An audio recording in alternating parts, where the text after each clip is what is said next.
GK spirituals பார்வையாளர்களுக்கு எனக்கு பணிவான வணக்கங்கள். தெளிவு குருவின் திருமேனி காண்டல், தெளிவு குருவின் திருநாமம் செப்பல், தெளிவு குருவின் திருவார்த்தை கேட்டல், தெளிவு குரு சிந்தித்தல் தானே. போன பகுதியில திருக்கோயிலூர் காக்க முட்டையிட்டு ஒன்னு அடகாக்கும், போலூர் கிளிய கண்ணி வச்சு குடிச்சிருவாங்க அப்படின்னு ஒரு வசனத்தை ஒரு பக்தர் ஒருத்தருக்கு சொன்னதா சொல்லி அந்த பக்தர் வேற யாரும் இல்ல, குமரப்பிள்ளைன்னு அவருடைய பேர். அவரு திருமணமாகி ஒரு 10 வருஷம் மனைவியோட வாழ்ந்துட்டு ஒரு குழந்தை இல்லாம மனைவி இறந்து போறாரு. அதன் பிறகு இன்னொரு கல்யாணம் பண்றாரு. இன்னொரு கல்யாணம் பண்ணாலும் அது பிரயோஜனம் இல்லை. அந்த மனைவியும் ஒரு சில ஆண்டுகள் இறந்துடுறாங்க. வழக்கம் போல குழந்தை கிடையாது. இப்போ வந்து 2 வரன் அவருக்கு வருது. ஒண்ணு திருக்கோவிலூர்ல இருந்து வந்த வரன் ஒண்ணு, போலூர்ல இருந்து வந்த வரன் ஒண்ணு. அவருக்கு போலூர் வரனை பார்த்த உடனே ரொம்ப பிடிச்சு போகுது. ரொம்ப அந்தஸ்து உள்ளவங்க, அதே சமயம் செல்வந்தர், அது மட்டும் இல்லாம அழகு வாய்ந்தவங்களா இருக்காங்க. அதனால எப்படியாவது இந்த பெண்ணை திருமணம் பண்ணணுன்ற ஒரு முடிவுக்கு வந்தாலும் கூட அவருக்குள்ளார ஏதோ ஒரு உறுத்தல் இருந்துகிட்டே இருந்தது. இல்ல, நம்ம இந்த முறை குருநாதரை கேட்டுட்டு முடிவு பண்ணுவோம்.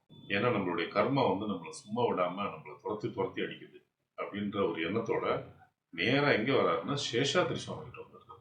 சேஷாத்ரி சுவாமி கிட்ட வந்த உடனேயுமே சேஷாத்ரி சுவாமி அவரை பார்த்த உடனே திருக்கோயிலூர் காக்க முட்டையிட்டு ஒன்னு அடகாக்கும், போலூர் கிளிய கண்ணி வச்சு புடிச்சிருவாங்க அப்படின்னு ஒண்ணுமே இவர் ஆடி போயிட்டாரு.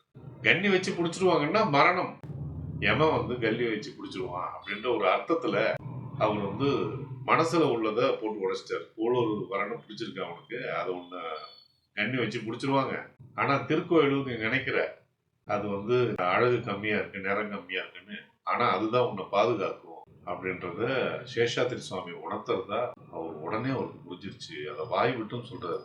சிறப்பு குருவே, அண்ணாமலையாரே இது வாக்கு கொடுத்த மாதிரி ரொம்ப நன்றி அப்படின்னு சொல்லிட்டு அவர் நேரா போய் அந்த திருக்கோயிலூர் வரனை ஓகே பண்ணி கல்யாணமும் செஞ்சுக்கிறார். ஒரே ஒரு குழந்தை பிறகுது. அந்த குழந்தையோட நிம்மதியா வாழ்ந்து வர்றாரு. இது குருவோட அருள் இல்லாம எதுவும் நடக்காது அப்படின்றத எடுத்துக்காட்டு. இதுக்கு அடுத்தபடியா நம்ம பார்க்க போற சம்பவங்கள் தூர திருஷ்டி, எங்கேயோ இருக்கக்கூடிய பொருளை பத்தி சொல்றது, அதோடைய சிறப்பை வளர்க்கறது, அல்லது அந்த பொருளை அடையக்கூடிய வழியை சொல்றது. இதெல்லாம் எப்படி திருவண்ணாமலை விட்டு வெளியிலே போகாதவருக்கு தெரியும். அது மாதிரி சம்பவங்கள் ஒரு சிலது. அதை நம்ம அடுத்த பகுதியில் பார்ப்போம். ஓம் சத்குரு ஸ்ரீ சேஷாத்ரி சுவாமிகள் திருவடிக்கு.